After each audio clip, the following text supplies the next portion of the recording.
हरियाणा सरकार अब हरियाणा में विकास कार्य को लेकर काफी सक्रिय दिखाई दे रही है। इसी कड़ी में आज 172 करोड़ रुपए की लागत से बनाए गए और बनाने वाली 18 परियोजनाओं के उद्घाटन और शिलान्यास नारनौल में सिंचाई मंत्री डॉक्टर अभय सिंह ने किए।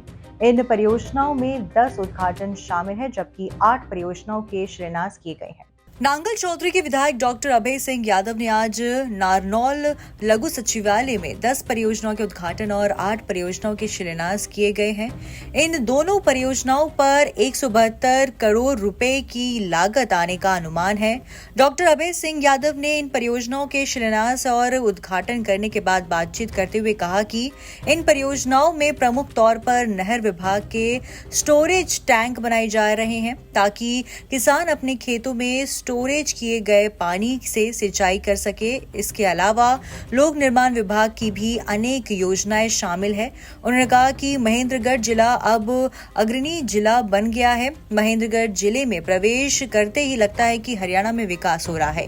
देखिए, ये इस जिले की जितने विकास की योजनाएं अब चालू हैं, जो समाप्त होगी, पूरी कर ली गई हैं, और जिनको चालू करना है उन दोनों का है 10 जो प्रोजेक्ट्स हैं उनका इनॉग्रेशन आज हुआ है और 8 की फाउंडेशन रखी गई है और लगभग 172 करोड़ रुपए के टोटल प्रोजेक्ट्स हैं। मेजर वर्क्स तो फॉर एग्जांपल मैं अपने विभाग की बता दूं, इरिगेशन के जो स्टोरेज टैंक्स हैं वो बनाए जा रहे हैं, जो पानी की कमी की अवस्था में उनसे किसान अपनी फसल को पानी देंगे।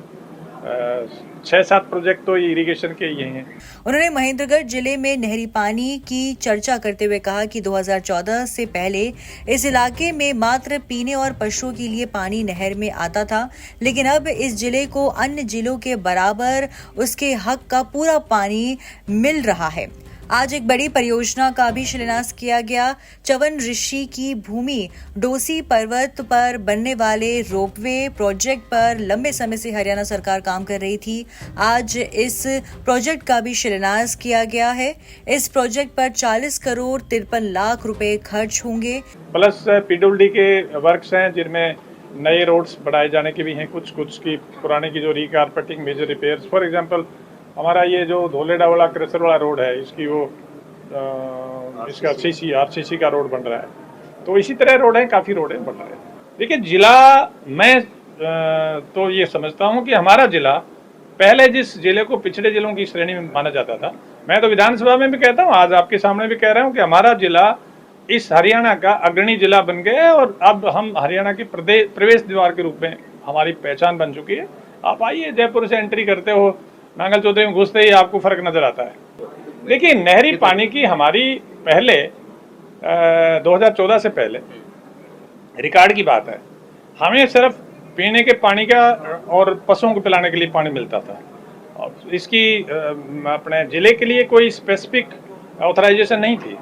अब हम दूसरे जिलों के बराबर ही 2.4 क्यूसिक पर 1000 एकड़ के हिसाब से पूरे जिले की हमारी सरकार में आने के बाद में और उसका ऑथराइजेशन हमने सरकारी तौर पर निश्चित करवाया है और हमारे पास हमारे हिस्से का जितना पानी है हमेशा यहाँ पानी आता रहता है। आज भी चेक कर लीजिए, जब हमारी अब इंडेंट, जब बारिश हो जाती है, इंडेंट कम होती है, जितना इंडेंट ये देते हैं, जितना मांग करते हैं, उतना पानी आता है। सिंचाई मंत्री डॉक्टर अभय सिंह यादव ने कहा कि डोसी पर्वत पर बनने वाले रोपवे प्रोजेक्ट के बाद इस क्षेत्र में टूरिज्म के नए आयाम स्थापित होंगे। दिल्ली से राजस्थान जाने वाले टूरिस्ट यहाँ पर रुकेंगे।